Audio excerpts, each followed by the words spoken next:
የተከበራችሁ የኢትዮፒላ ሚዲያ ተከታታዮች እንዴት ናቸው? በያላችሁበት ሰላማችሁ ይብዛ። የተከበራችሁ አድማጭ ተከታታዮች ለቻናሉ አዲስ ከሆናችሁ ሰብስክራይብ ማድረግ አትርሱ። የዛሬው ፕሮግራማችን የሽንት ቱቦ ኢንፌክሽን በተመለከተ ይሆናል። የሽንት ቱቦ ኢንፌክሽን ወይም ዩቲአይ በመባል የሚታወቀው የኢንፌክሽን አይነት የሽንት ቱቦችንን የሚያጠቃ የሆነ የህመም አይነት ነው። አራት አይነት የሽንት መሽኛ ቱቦዎች አሉ። አንደኛው ኪድኒ ነው፣ ሁለተኛ ዩሪትረስ ነው፣ ሶስተኛ ብላደር፣ አራተኛ ዩሪትሪያ በመባል ይታወቃል። እነዚህ የሽንት ቱቦ የራሳቸው የሆነ ጥቅም አላቸው። የመጀመሪያው ኪድኒ ደምን በማጣራት አላስፈላጊ የሆነ በሽንት መልክ እንዲወገድ ይረዳል። ሁለተኛው ዩሪትረስ የሚባለው ነው። ይህ ዩሪትረስ የሚባለው ከኩላሊታችን ወደ ሽንት ፊኛችን ወይም ብላደር ወደሚባለው ሽንትን ተሸክሞ የሚያደርስ ቱቦ ነው። ሶስተኛው ብላደር ነው። ይህ ብላደር የሚባለው ወይም የሽንት ፊኛ የሚባለው ሽንታችንን ለረጅም ጊዜ አጠራቅሞ ለማቆየት የሚረዳን የሽንት ቱቦ አይነት ነው። አራተኛው ዩሪትሪያ የውጨኛው የሽንት መሽኛ አካል ክፍላችን ነው። ይህም ለሽንታችንን ከብላደር ተቀብሎ ወደ ውጭ እንዲወገድ ይረዳናል ማለት ነው። ይህ የሽንት ቱቦ ኢንፌክሽን እነዚህን አራቱን ኪድኒ፣ ዩሪትረስ፣ ዩሪትሪያ እና ብላደር የተባሉትን የሽንት መሽኛ አካል ክፍሎቻችንን በከፍተኛ ሁኔታ የሚያጠቃ ይሆናል። ይህ የሽንት ቱቦ ኢንፌክሽን የሚባለው የተለያዩ ምልክቶች አሉት። ከምልክቶቹ ውስጥ የወገብ ህመም፣ የጀርባ ህመም፣ የሆድ ህመም፣ ሽንት በሚንሸና ጊዜ የማቃጠል ስሜት፣ ቶሎ ቶሎ ሽንት ማለት፣ ሌላኛው ሽንት መቆጣጠር አለመቻል፣ መጥፎ ሽታ ያለው ሽንት፣ ደም የቀለቀለ ሽንትና የደፈረሰ ወይም ዳመናማ የሆነ ሽንት፣ በምንሸናበት ጊዜ የብልት ህመም፣ ትኩሳት፣ ማስታወክ። ይህ የሽንት ቱቦ ኢንፌክሽን በሁለት ይከፈላል። አንደኛው የላይኛው የሽንት ቱቦ ኢንፌክሽን ሲሆን ሁለተኛው ታችኛው የሽንት ቱቦ ኢንፌክሽን ነው።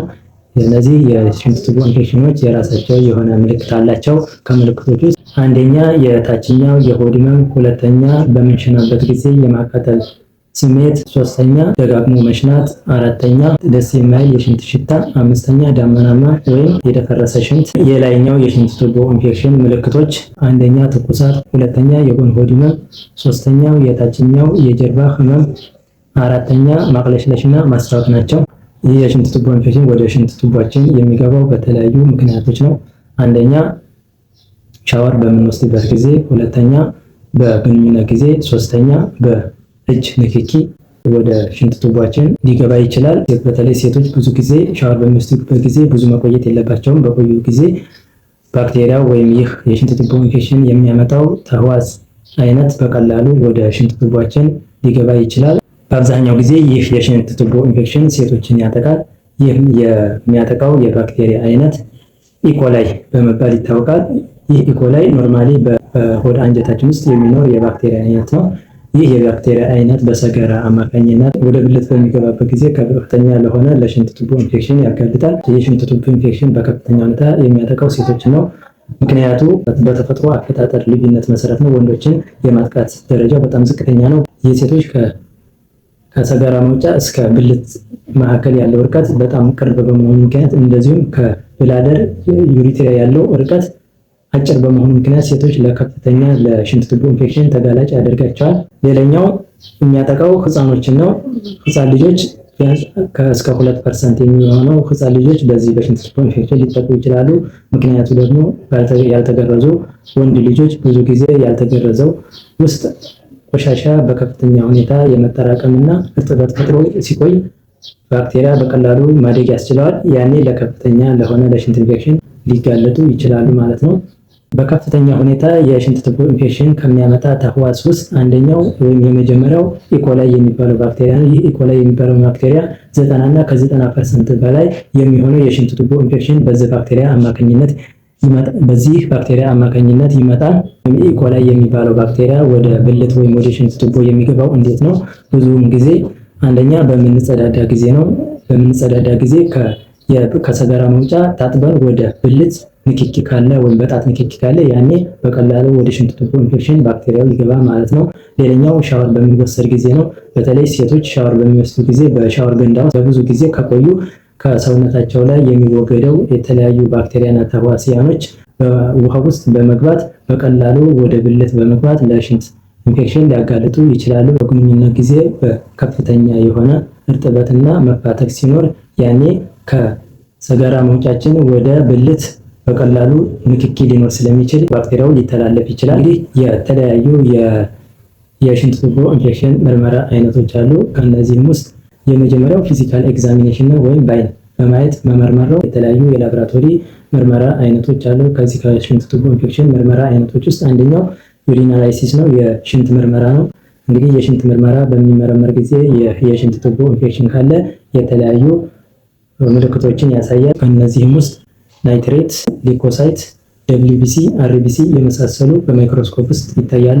ናይትሬት ካለ ወይም ከታየ በማይክሮስኮፕ ውስጥ ባክቴሪያ አለ ማለት ነው።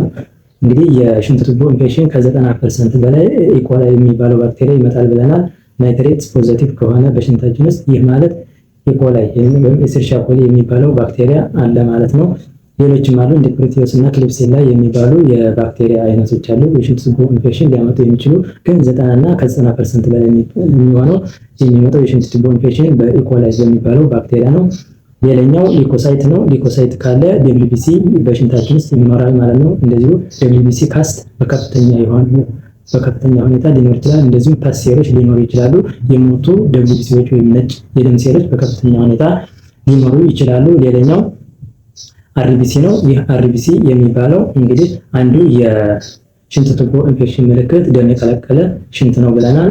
ኩላሊት ስራውን በሽንት ኢንፌክሽን ወይም በሽንት ቱቦ ኢንፌክሽን በሚጠቃ ጊዜ በቀላሉ ደምን ማጣራት አይችልም። ያኔ ደምን በቀላሉ በስርዓት ማጣራት በማይችል ጊዜ በሽንት መልክ ደም የቀላቀለ ሽንት ወደ ውጭ ይወጣል። ያኔ በሽንታችን ውስጥ ደም እናያለን ማለት ነው። በማይክሮስኮፕ ውስጥ አርቢሲ በምናይ ጊዜ አንዱ የሽንት ቱቦ ኢንፌክሽን መኖሩን የማሳያ ምልክት ይሆናል ማለት ነው። ሌላኛው የምርመራ አይነት ምንድነው? ዩሪን ካልቸር ነው። ብዙ ጠቀሜታዎች አሉት። የሽንት ቱቦ ኢንፌክሽን መኖርና አለመኖሩን ከማረጋገጥም ባለፈ ትሪትመንት ላይ የትኛው መድኃኒት ለዚህ ለሽንት ቱቦ ኢንፌክሽን ወይም ለሌላ በሽታ የትኛው መድኃኒት ትክክለኛ መድኃኒት ነው ብሎ ለማረጋገጥ ይረዳል ማለት ነው። ሽንትን ስንወስድ የበለጠ የሚመከረው የመካከለኛው የሽንት ክፍል ነው። ሽንት በምንሰጥ ጊዜ በማንኛውም ሰዓት የመጀመሪያውን ሽንት ትንሽ ከሸናን በኋላ መሀል አካባቢ ላይ ያለውን ሽንት ወደ ናሙና መስጫ እቃው ውስጥ በመሽናት ሳምፕላችንን ወይም ናሙናችንን ለላብራቶሪ ባለሙያው መስጠት ይኖርብናል። ያኔ ትክክለኛ የሆነ ውጤት እናገኛለን ማለት ነው። እንግዲህ የካልቸር ሚዲያ የባክቴሪያን ስፔሺስ በመለየት ኤስቸሪሺያ ኮሊ ወይም ኢኮላይ ነው ወይስ ክሌፕሴላ ወይስ ፕሮቲዮስ ነው ወይስ ሌላ ባክቴሪያ ነው የሚለውን በማየት በቀላሉ የባክቴሪያውን አይነት መለየት እንችላለን። የትኛው መድኃኒት ለዚህ ባክቴሪያ መድኃኒት ይሆናል የሚለውን ቸክ አድርገን በቀላሉ ፔሸንቱ መዳን ይችላል ማለት ነው። ሌሎችም የምርመራ አይነቶች አሉ እንደ አልትራሳውንድ አይነት ኢሜጅን በማየት የሽንት ቱቦ ኢንፌክሽን አለ ወይስ የለም የሚለው ማረጋገጥ እንችላለን። ሌላኛው ሲቲ ስካን ነው። ይህ ሲቲ ስካን የሚባለው የኤክስሬ አይነት ነው። ከኤክስሬ በከፍተኛ ጥራት ወይም በከፍተኛ ሁኔታ በሽታችንን በቀላሉ ለማወቅ የሚረዳ የሆነ ማሽን ነው። ይህ ሲቲ ስካን የሚባለው እንደዚሁ የውስጠኛውን የዩሪን ብላደር እና ዩሪትሪያ እና ኪድኒያችንን በቀላሉ ኢንፌክሽኑ እንዳለና እንደሌለ መለየት እንችላለን ማለት ነው። የሽንት ቱቦ ኢንፌክሽን እንግዲህ የራሱ የመከላከያ መንገድና ትሪትመንት አለው።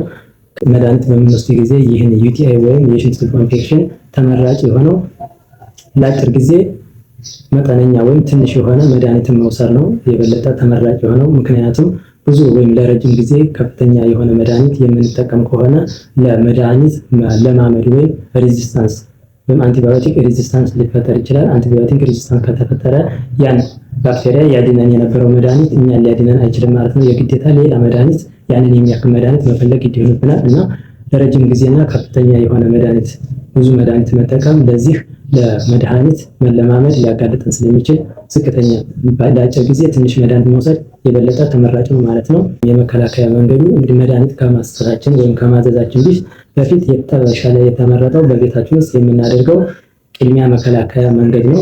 ይህ ከፍተኛ ለሆነ ጥቅም አለው። ከነዚህ መከላከያ መንገዶች ውስጥ አንደኛው የግል ንጽህና መጠበቅ ነው። ሽንት ቤት ከገባን በኋላ መታጠብ ነው። ብልታችንን በምናጥብ ጊዜ ከፊት ወደ ኋላ ማጠብ አለብን። ከኋላ ወደፊት በምናጥብ ጊዜ ከሰገራ መውጫችን ያለው ባክቴሪያ ወደ ብልታችን ወይም ወደ ሽንት ቱቦአችን ሊገባ ስለሚችል ከኋላ ወደፊት በፍጹም ማጠብ የለብንም። በምንታጠብ ጊዜ ወይም ፊታችንን በምናጥብ ጊዜ ከፊት ወደ ኋላ መሆን አለበት። ከብልታችን ወደ ሰገራ መውጫችን ማለት ነው መታጠብ ያለብን። ያኔ በቀላሉ ለሽንት ቱቦ ኢንፌክሽን አንጋለጥም ማለት ነው። ሌላኛው ግንኙነት በፊት እና ከግንኙነት በኋላ መታጠብ ነው። ግንኙነት ከማድረጋችን በፊት እጃችንን በመታጠብ ንክኪ በማድረግ ሊመጣ የሚችለው የሽንት ቱቦ ኢንፌክሽን በቀላሉ ማስወገድ እንችላለን። እንዲሁም ከግንኙነት በኋላ መታጠብ ነው። ሌላኛው ከግንኙነት በኋላ ሽንት መሽናት ነው። ይህ ባክቴሪያው በሽንት ቱቦአችን ውስጥ ከገባ በግንኙነት ጊዜ ሽንታችንን ከግንኙነት በኋላ በምንሸና ጊዜ በቀላሉ በሽንት ታጥቦ ወደ ውጭ እንዲወገድና እንዲወጣ ይረዳል ማለት ነው። ሌላኛው ሻወር በምንወስድ ጊዜ በሻወር ገንዳ ውስጥ ብዙ ጊዜ አለመቆየት ነው። ብዙ ጊዜ በቆየን ጊዜ በሽንት ቱቦአችን በቀላሉ ባክቴሪያው ሊገባ ስለሚችል ብዙ አለመቆየት ነው። ሌላኛው የሚያጠቁ የሆኑ ሱሪዎችና ፓንቲዎችን አለመልበስ ነው። ጥብቅ የሚያደርጉ ሱሪዎችና ፓንቲዎች ከፍተኛ ለሆነ ሙቀት ስለሚዳርጉ ያኔ ባክቴሪያው በቀላሉ ሙቀት ስለሚመቸው ማደግ ይችላል። ያኔ ለሽንት ቱቦ ኢንፌክሽን የመጋለጥ ደረጃችን ከፍ ያደርገዋል። ሌላኛው ውሃ መጠጣት ነው። እንግዲህ ውሃ መጠጣት ከፍተኛ የሆነ ለጤንነት ጥቅም አለው። ሌላኛው የእርግዝና መከላከያ መድኃኒቶችን አለመውሰድ ነው። የእርግዝና መከላከያ መድኃኒቶችን በምንወስድ ጊዜ ለሽንት ቱቦ ኢንፌክሽን የሚያጋልጡ የሆኑ የመከላከያ መንገዶች የጤና ባለሙያን አማክረን ብንጠቀም የተሻለ የመከላከያ መንገድ ነው። ሌሎች ከአንድ በላይ ከሆነ ሰው ጋር ግንኙነት አለማድረግ እንደዚሁ የመከላከያ መንገድ ነው። ምክንያቱም ምንድነው በግንኙነት ጊዜ ይህ ባክቴሪያ በቀላሉ ሊገባ ስለሚችል ነው። እና የተከበራችሁ አድማጮቼ እንደዚህ አይነት እንዲሰራላችሁ ከፈለጋችሁ ኮሜንት አድርጉ። ሰብስክራይብ ማድረግ አትርሱ። ሰብስክራይብ አድርጉ። አመሰግናለሁ።